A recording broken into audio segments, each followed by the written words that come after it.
ঢাকা ৮ আসনের স্বতন্ত্র প্রার্থী শরীফ ওসমান হাদির ওপর বিজয়নগরে গুলি চালানো দুই মোটরসাইকেল আরোহী আসলে ঘটনার ঘণ্টাখানেক আগেই তার সঙ্গেই জনসংযোগে অংশ নিয়েছিল।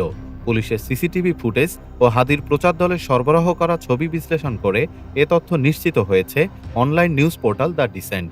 ফুটেজে দেখা যায় মোটরসাইকেল থেকে গুলি ছোড়া দুজনের পোশাকের সঙ্গে মতিঝিল ওয়াবদা মাদ্রাসা এলাকায় হাদির প্রচারণায় অংশ নেওয়া দুই ব্যক্তির পোশাক হুবহু মিলে যায়। একজনের গায়ে ছিল কালো পাঞ্জাবি, কালো মাস্ক, গলায় চাদর ও আকাশি রঙের প্যান্ট। অন্যজন পরেছিলেন কালো ব্লেজার, কালো মাস্ক, চোখে চশমা ও চামড়া রঙের জুতা।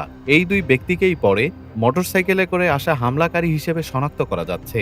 শুক্রবার জুমা নামাজের পর বিজয়নগর বক্স কালভার্ট এলাকায় রিকশায় থাকা অবস্থায় হাদির মাথায় গুলি করা হয়। বর্তমানে তিনি ঢাকা মেডিকেল কলেজ হাসপাতালে লাইফ সাপোর্টে আছেন।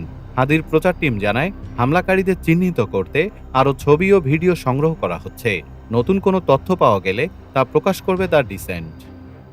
ডেস্ক রিপোর্ট, বাংলাদেশ সময়। বাংলাদেশ সময়, সবার আগে দেশ।